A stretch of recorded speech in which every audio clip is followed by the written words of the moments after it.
এই দুনিয়ার মানুষেরা শুনে রাখো, ভালো করে জেনে রাখো, আমি এটা তোমাদের সামনে আমি এটা ওয়াসিয়ত করে দিচ্ছি, এটা তোমার সামনে নসিহত করে দিচ্ছি। যদি তুমি আখিরাতটা যদি তোমার কামিয়াব করতে চাও, যদি তোমার দুনিয়াটা সফলতা যদি তুমি লাভ করতে চাও, ইহকাল এবং পরকাল উভয় জগতে যদি তুমি মঙ্গল হতে চাও, তাহলে শুনে রাখো, ভালো করে জেনে রাখো, তোমার মা এবং তোমার বাবা, এমন তোমার মাটার সাথে কখনোই কখনোই তুমি দুর্ব্যবহার করতে যেও না, তাকে তুমি কষ্ট দিতে যেও না, তাকে তুমি তার সাথে সদা সর্বদাই হুসনে সুলুক করবে, তার সাথে তুমি সদা সর্বদাই সৎ আচরণ করবে, তার সাথে তুমি সদা সর্বদাই সৎ ব্যবহার করে দেবে। আজকে মা আর বাবা এ আবার কোন জিনিস? যখন ছিলাম ছোট তখন ছিল মা বাবা, আজকে জওয়ান হয়েছি, আজকে হাট্টা গাট্টা হয়েছি, আজকে রোজগার করতে শিখেছি, আজকে গাড়ি বাড়ি বিল্ডিং বাড়াতে পেরেছি, আজকে অট্টালিকার মালিক হয়ে গিয়েছি, আজকে আবার মা বাবাকে গো এরা আবার কোন ক্ষেতের মূলি? ওদের মনে দুঃখ দিতে কিঞ্চিত পরিমাণেও একটুকু সংকোচ বোধ হয় না, যে এই কথাটা বলতে গেলে পারে আমার মা হয়তো দুঃখ পাবে, আমার বাবা হয়তো কষ্ট পাবে, এমন কথাটা নয়। আহা না, ওরা আবার কে? ছোটবেলাতে লালন পালন করেছিল আমাদের, এখন আমরা ওর লালন পালন করব, ওকে যেমন ইচ্ছে তেমন করে রাখবো, যা ইচ্ছে তাই খেতে দেব, যেমন মন তেমন করে তার সাথে ব্যবহার করব। আরে নাদান শুনো, আল্লাহর কোরআনের তুমি সকাল সন্ধে চতুর্ভুজ সব সময়তেই আল্লাহর কোরআনের নাফরমানি করছো, তুমি তোমার জীবনটাকে ধ্বংস করছো, তোমার আখিরাতটাকে বরবাদ করছো। আজকে রক্তর তেজ, আজকে রক্তর গরম, আজকে নোট কামিয়েছো, আজকে টাকা কামিয়ে রেখেছো, বাপের কাছে হিসাব নেওয়ার জন্য তুমি প্রস্তুত হয়ে আছো। আহা, কয়দিন গো ওই বাবাটা তোমার জন্য কত কি করেছিল খেয়াল করে দেখেছো? একবার লক্ষ্য করো না, তোমার মতন ছেলেটাকে ভালো জুতা পরার জন্য, ভালো জামা দেওয়ার জন্য, ভালো শিক্ষা দেওয়ার জন্য, ভালো তোমাকে খাওয়ার জন্য, ভালো তোমাকে রাখার জন্য নিজে ছিঁড়া জামা, নিজে ছিঁড়া একখানা জুতা স্যান্ডেল পিঁধে এখান থেকে পাকুড়ে যাওয়ার পরে মন তো চাইছিল চমচমের দোকানে আহা সামনে দাঁড়িয়ে আরে যাই 100 গ্রাম চমচম খেয়ে নি, রসমালাই 100 গ্রাম খেয়ে নি, ভাবতে আরম্ভ করলো 100 গ্রাম দিয়ে যদি রসমালাই যদি খেতে যাই, এমনটা খেতে গেলে পারে হয়তো 30 টাকা লাগবে, 40 টাকা লাগবে, এটা দিয়ে আমি তো এখানে শুধুমাত্র এই কয়টাকে একাই খেয়ে নেব। না না না, আমার বাড়িতে আব্দুর রহমান, আমার বাড়িতে জুনায়েদ, আমার বাড়িতে আব্দুল সাত্তার, আমার বাড়িতে আব্দুল মালিক, আমার বাড়িতে রহিমা, আমার বাড়িতে জুনায়েদ, আমার বাড়িতে মুখলেসুর। বেটা বেটিকে ভাবনা ভাবতে গিয়ে মিষ্টির দোকানে থেকে নিজে থেকে পকেট খানাকে তাকিয়ে এই 30টাই টাকা আছে, 40টাই তো টাকা আছে, এই থেকে শুধুমাত্র যদি আমি একাই যদি খেয়ে নিই, তা করতে না গিয়ে পকেটে আবার টাকা খানাকে ধরে নিয়ে ওখান থেকে হাঁটতে আরম্ভ করলো। একটা একটা করে যদি 5 জনের হাতে দিই, তাহলে আমার 25 টাকা যাবে, 25 টাকা গেলে পরে 5 টাকা আমার কাছে বেঁচে যাবে। বাপ মুখে তালা লাগিয়ে দিয়ে তোমার মতন ছেলেটাকে মানুষ করতে গিয়ে, তোমার আহারের ব্যবস্থা করতে গিয়ে, তোমার সুচিন্তায় চিন্তিত হয়ে বাবা তোমার জন্য মুখে পর্যন্ত তালা লাগিয়ে দিয়ে থাকলো।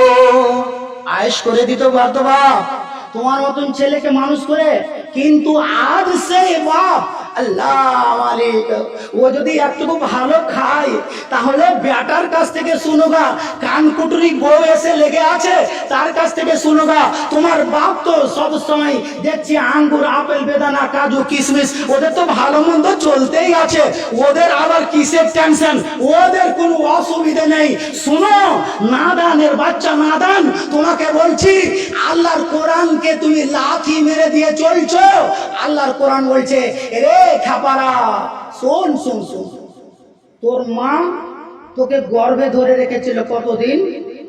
9 মাস 10 দিন। একটা ছেলে এসে মাকে বলছে মা তোমার ঋণ পরিশোধ করতে আমাকে কি লাগবে বলো, আজকে 3 তলা আমার বাড়ি, আমার বাড়িতে এসি, আমার বাড়িতে ফ্রিজ, আমার বাড়িতে সব রকমের ব্যবস্থা, 40, 45, 50, 60 হাজার টাকার দামি খাট। চলো তুমি যেই কথাটা বলবে আজকে আমাকে বলো, তোমার ঋণ পরিশোধ করে দেবো। মা বলছে বাবা পারবি তো? বলে হ্যাঁ পারবো আমি। চলো। মা বলছে বেটারে তুই শুধুমাত্র একটা রাত আমার কাছে থাকবি, একটা রাত আমি তোর কাছে থাকবো, আর এই রাতটা যদি আমার সাথে যদি তুই ভালোভাবে কাটিয়ে দিতে পারিস তাহলে জানবো যে তুই আমার জীবনের সম্পূর্ণ ঋণ পরিশোধ করে দিলি। হ্যাঁ, সামান্য এক রাতের কথা। চলো একেবারে এসির ঘরে দামি খাটে মাকে শুইয়ে দিল, আর মাকে শুইয়ে দিয়ে খুব হাত দাবলো, পা দাবলো, আর রাত 9টা পর্যন্ত সেবা করে দিয়ে 10টা বললো, যখন 10টা বাজছে তখন মাকে বলছে মা তুমি থাকো, এবারে আমি একটু বিশ্রাম করে আসি। মা বলছে যাও বেটা। 2টা মিনিট 4টা মিনিট পার হলো, পার হওয়ার পরে মা ডাক দিয়ে বলছে বেটা আব্দুর রহমান এদিকে এসো। কি হলো গে? এখনই তো তোর কাছ থেকে এলাম, কতক্ষণ থেকে সন্ধ্যা থেকে তোর কাছে থেকে থেকে আর আসা 2 মিনিট হয়নি আবার ডাকতে শুরু করলে। বেটারে আমার গলাখানা শুকিয়ে গেল, তৃষ্ণা খুব পেয়েছে, আমাকে 1 গ্লাস পানির ব্যবস্থা করে দাও। মাকে তাড়াতাড়ি করে 1 গ্লাস পানি এনে দিল, আর মাকে পানিখানাকে দেওয়ার পরে যেমন মায়ের হাতের সামনে গ্লাসটাকে ধরলো, আর গ্লাসটাকে ধরে নিয়ে বলছে মা এই নাও পানিটাকে খেয়ে নাও। মা 1 ঢোক নিল, সামান্য 1 ঢোক নিয়ে পাশে রেখে দিল, আর পাশে রেখে দেওয়ার পরে বেটা আবার তো চলে গেল। 5টা মিনিট পার হতে না হতে মা আবার ডাক দিয়ে বলছে আব্দুর রহমান বেটা শুনো শুনো এদিকে এসো। মা গে তোর জ্বালাতে মনে হয় যে জান বাঁচবে না গে, এখনই 5 মিনিট হয়নি পানি দিয়ে নো, ফের কি হলো তোর? যে বেটা এদিকে আসো, আমাকে 1 গ্লাস পানি এনে দাও। ওই যে বেটারে মাগে তোকে তো আমি পানি এনে দিয়েছিলাম, তোর পানিটা কোথায় গেল?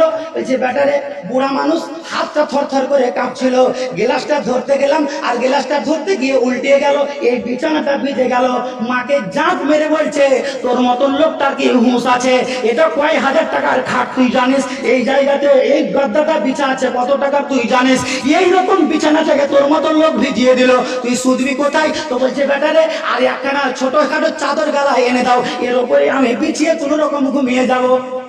বাড়িওয়ালির কাছে যে বলছে একখানটা চাদর গালা দাও তো। বলছে কিনেছি কি করবা? বলছে যে মা ওই পানি ফেলে দিয়েছে। পানি ফেলে দিয়েছে মানে? বলছে হ্যাঁ ওই খাটের উপরে পানি ফেলে দিয়েছে। রাগে দাঁত কিটমিট করে কোন রকম করে একখানা চাদর বের করে দিল। মা আবার ওতে শুয়ে পড়লো। আবার 10টা মিনিট হলো, মা আবার ডাক দিয়ে বলছে বেটা তাড়াতাড়ি করে আগে আসো।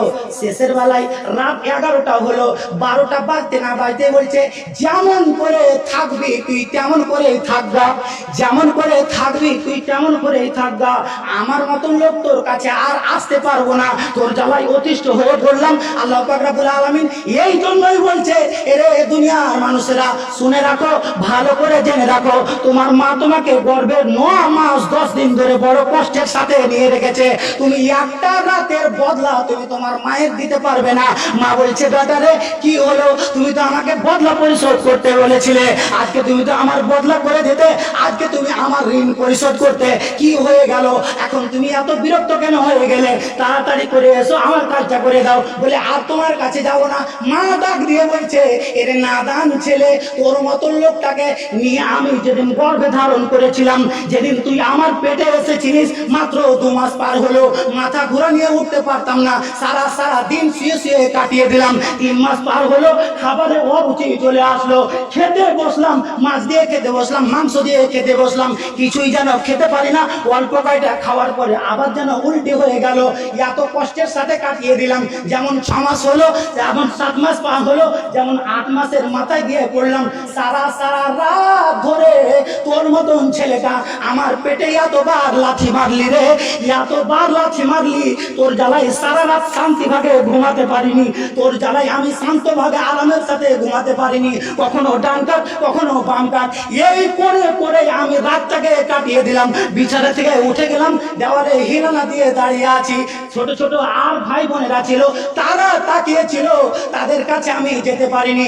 একবার এই দেওয়ালে হিলানা দিই, একবার ওই খাম্বাতে হিলানা ফিরানা দি পেচ্ছাপ করার বাহানা দিয়ে কানতে পারিনি ছেলের সামনে, যার জন্য আড়ালে গিয়ে একাই একাই কেঁদেছিলাম। তোর মতন ছেলেটাকে আমি জন্ম দিতে গিয়ে, রে আব্দুর রহমান, কি রে আজকে যেই ছেলেটাকে আজকে তুই যেই মাটাকে এত অবহেলা করিস, আজকে যেদিন আমি তোকে জন্ম দিতে গিয়েছিলাম, জন্ম দিতে যাওয়ার আগেখানে এটাই ভেবেছিলাম দুনিয়া আমার দেখা শেষ হয়ে গেল, এরপরে আর আমি দুনিয়ার মুখ হয়তো দেখতে পারবো না। এতবার কেঁদেছিলাম, মাবুদের দরবারে কেঁদেছিলাম, আল্লাহ তুমি আমার সন্তানকে সহি সালামত তুমি রাখিও। আজকে তোর মতন আব্দুর রহমানকে এত কষ্ট করে জন্ম দিলাম রে, একবার মা বলে আল্লাহ বলে ডাকতে গেলে আমার মতন লোকটা, তোর মতন লোকটাকে জন্ম দিতে গিয়ে এত কষ্ট বরদাস্ত করলাম রে, তারপরে তোকে দুনিয়াতে যেমন ভূমিষ্ঠ করে দিলাম, হাতে পায়ের শরীরের যেন 360টা রড সবই যেন ছিঁড়ে গেল, একটুকু শরীরে বল নেই, চোখের পাপড়িটা মেলার পর্যন্ত ক্ষমতা ছিল না, তারপরেও তোর চানুখানাকে দেখার পরে আমি একটুকু মুচকি এসেছিলাম, তোর জন্য কোনোদিন অভিযোগ করিনি। আজকে ভারী হয়ে গেলাম তাই না? আজকে ভারী হয়ে গেলাম তাই না? আহা বন্ধুবার, সময় শেষ হয়ে আসছে আর 1টা মিনিট বাকি আছে। আমি 2টা মিনিট হাত জোড় করে চেয়ে নিচ্ছি, আল্লাহর ওয়াস্তে কেউ কটু কথা বলবেন না, আমি আপনার কাছে মাপ চাইছি। বন্ধুগণ, এই সেই মা, যেই মাটা তোমাকে গর্ভ থেকে খালাস করতে গিয়ে এত ব্যথায় ব্যথিত, এত কষ্ট, সেই মাকে আজকে বলছো যে তুমি হলে সব চাইতে নষ্টের গুরু, তুমি হলে সব চাইতে বড় বদমাস, তোমার মুখের সব চাইতে বলি খারাপ। আরে নাদান, তোকে বলিটা দিল কে রে? যেদিন বাল্য অবস্থায় ছিলি সেদিন থেকে তোকে তোর মা বলি শিক্ষা দিয়েছিল, যেদিন তোর বলি বুঝতে পারিসনি, সারা দুনিয়ার মানুষ কেউ বুঝেনি, সেদিন আমি তোর বলিটা বুঝতে পেরেছিলাম। রাতের বেলায় তোর মতন ছেলেটা চ্যা চ্যা চ্যা চ্যা করে কাঁদছিল, পাড়ার সবাই ঘুমিয়েছিল, বাড়ির সবাই ঘুমিয়েছিল, শুধুমাত্র আমি জেগেছিলাম, আর তোর কথা কয়টাকে আমি বুঝেছিলাম। কখন তোর পেটে ব্যথা ছিল, কখন তোর পানির প্রয়োজন ছিল, কখন তোর দুধের প্রয়োজন ছিল, যা প্রয়োজন ছিল সব আমি বুঝেছিলাম। আজকে তুই আমার একটুকু প্রয়োজন বুঝতে পারিস না রে। ভাইজান, সব বরবাদ হয়ে যাবে, সব বরবাদ হয়ে যাবে। আল্লাহর কোরআন বলছে, রে শোনো, তোমার বাপ অথবা মা অথবা দুটোই যখন বার্ধক্যে পৌঁছিয়ে যাবে, তখন তাদের সাথে তুমি কেমন ব্যবহার করবে, কেমন আচরণ করবে? আল্লাহর কোরআন বলছে, রে তাদের সামনে ওয়াকফিজলাহুমা জানাহাতুল মিনার রহমা, তাদের সামনে তুমি তোমার রহমতের বাজুখানা বাড়িয়ে দাও গা। দূর, ইয়ারকে কে সেবা করবে জি? ইয়ারা মনমানি করছে। তোমার মতন লোকটা হাজার মনমানি করেছিল, তোমার সেবা করেছিল, তোমার মা বাপ একটুকু অভিযোগ করেনি। আজকে তোমার ওই মা বাপের সেবা করতে গিয়ে তার দোষ, তার মাকে বলছো তোমার ভাষা খারাপ, তোমার ভাষা কর্কশ, তোমার সব কিছুই ঠিক নয়। বন্ধুগণ, একবার খেয়াল করুন, আল্লাহ পাক রব্বুল আলামিন বলছে, রে কেমন করে কথা বলবি, কেমন করে কথা বলবি? তাদের সাথে নরমের সাথে কথা বলবি, তাদের সাথে আদবের সাথে কথা বলবি, তাদের সাথে বেআদবের সাথে কথা বলবি না। একটা কথা তোরাকে বলছি শুন, তার সাথে এমন ব্যবহার করতে গিয়ে যদি তোর মা বাবার মুখ দিয়ে উফ শব্দটুকু বেরিয়ে যায়, তোর মতন মুলবি, তোর মতন মাওলানা, তোর মতন হাজি, তোর মতন গাজী, তোর মতন নামাজি, তোর মতন তাহাজ্জুদ গুজার সব নিমিষে বরবাদ হয়ে যাবে, সব নিমিষে হারিয়ে যাবে। যার জন্য আল্লাহ পাক রব্বুল আলামিন বলছে, শোন, ফালা তাকুল্লাহুমা উফিউ ওয়ালা তানহারহুমা ওয়া কুল্লাহুমা কাওলান কারীমা। ঝিড়কি দিয়ে কথা বলিস না রে, ঝিড়কি দিয়ে কথা বলিস না, আদবের সাথে ইজ্জতের সাথে কথা বলিস। খবরদার, তোর ভাষাতে তোর মা বাবা যাতে করে উপ শব্দটুকু না বলে। আজকে আমরা বলছি এইগুলা কি কথা কইছে যে মৌলানা এখন আমার রক্ত তেজ বাহর বল সব কিছু আছে, আর এগুলো আমরা শোনার মতন লোক, এগুলো আমাদের শোনার প্রয়োজন নেই। বন্ধুবার, আজকে আমি মাজবুল আমার বাপের ঘরের তৈরিকৃত কথা আপনাকে শোনাইনি, আজকে আল্লাহর কোরআন থেকে আপনাকে শোনাচ্ছি, আপনাকে রাসূলের হাদিস থেকে শোনাচ্ছি। প্রত্যাখ্যান করবেন, আল্লাহর কোরআনকে অস্বীকার করবেন, আর আল্লাহর কোরআনকে অস্বীকার করতে গেলে পারে আছিলা বাঁশ দেওয়া হবে। মাজমাউল কিছু করবে না, গ্রামের মোড়ল কিছু করতে পারবে না, মাতাব্বর কিছুই করতে পারবে না, বিচারক কিছুই করতে পারবে না। কিন্তু ওর বিচার থেকে কোন বেটা আছে রে যে পাস হয়ে যাবে? ওর বিচার থেকে কেউ যে পাস হতে পারবে না। একবার ভেবে দেখ, একবার ভেবে দেখ। ওই আল্লাহকে একবার রাজি করার জন্য একবার চলুন আমরা যারা নিজের মা এবং বাবাকে পেয়ে আছি তাদের সাথে সৎ আচরণ সৎ ব্যবহার করে দিয়ে আল্লাহর ইবাদতের পরে পরেই যার স্থান সেটি হলো মা এবং বাবা, তার যাতে করে আমরা তাদের সাথে ভালো সৎ ব্যবহার করতে পারি। আল্লাহ আমাদের তৌফিক দান করেন, সকলে বলুন আমিন।